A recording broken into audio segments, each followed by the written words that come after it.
Crime reporting same तरीके से होती पूरी दुनिया में? नहीं, इत्तेफाक से मुझे देखने का मौका मिला है बाहर में भी।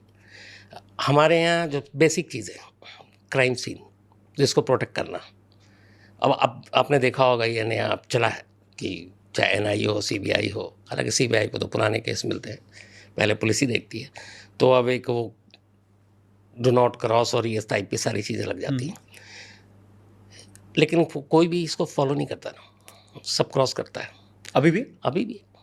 तो बाकी के देशों में ये कि क्राइम सीन है, वहाँ पे सवाल ही नहीं है कि कोई एंटर कर जाए, क्योंकि सारे असली प्रूफ तो शुरुआत में वही मिलते हैं ना, चाहे वो फॉरेंसिक हो, फिर चाहे वो फिंगरप्रिंट्स हो, जितनी भी चीज़ें, और वो बड़ा मैटर करता है शुरुआत में ही।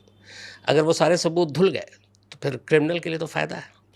तो क्राइम सीन को प्रोटेक्ट करने के लिए हमारे यहाँ शायद उतनी ट्रेनिंग भी नहीं है। मतलब ऐसी ऐसी जगह पे मैं बताऊँ, एक नाम नहीं लूँगा, इसी नोएडा की ही बात है, फेमस केस में पहले दिन बहुत फेमस केस है, जब क्राइम जर्नलिस्ट जितने क्राइम रिपोर्टर थे दिल्ली के हमारे सब पहुँचे, उसमें मैं भी शामिल था। अब वो पूरा क्राइम सीन है, सब घुसे, अब हर एक को चाहिए कोई नया एंगल, थ्योरी, सब ढूंढ रहा है, ऐसा जैसे हम ही पुलिस है। एक लेटर बॉक्स था, उस लेटर बॉक्स के अंदर कुछ मोबाइल के बिल आए हुए थे, 2 थे, घर के 2 मेंबर के होंगे, एक किसी और ने उठाया, किसी और ने उठाया। वो मोबाइल बिल को बाहर ले जाकर वो अपना जासूसी वाला काम कर रहा है, इसमें से नंबर ढूंढता हूँ, शायद कोई कातिल का पता मिले कुछ। बाद में दूसरे दिन एसएसपी साहब आए, उन्होंने कहा यार यहाँ से बहुत सारी चीज़ें ले गए, चुपचाप से दे दो, वरना वो जो एविडेंस एक्ट के तहत फिर केस करना पड़ेगा। खामोशी से सबने वापस भी रख दिया। अब आप ये देखिए कि उसमें कितनी सारे फिंगरप्रिंट्स, काफ़ी चीज़ें, सब सत्यानाश 2 दिन तक। 2 दिन बाद होश आया तब उसको फिर। तो यहाँ मीडिया जल्दी थी या पुलिस लेट थी? यहाँ नहीं, पुलिस तो पहुंच गई थी, लेकिन पुलिस को पता नहीं था कि क्राइम सीन को प्रोटेक्ट कैसे करते हैं। ये निर्भया केस की बात सॉरी, ये आप आरुषि मर्डर केस की बात कर रहे आरुषि की बात कर रहा हूँ, क्योंकि उसका सारा खेल तो 2 ही दिन में हो गया था ना।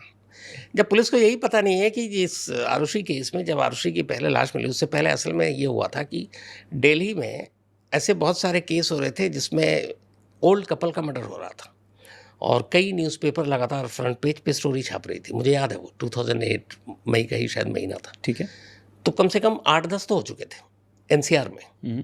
तो उसी वक्त आरुषि की खबर आई, तब आरुषि के घर में भी एक हेमराज था, और वो खबर ये यार थी कि ओल्ड कपल के मर्डर हो रहे हैं, और उनमें ज़्यादातर वो लोग हैं जो नेपाल से यहाँ आकर काम करते हैं, जो नेपाली सर्वेंट। जी।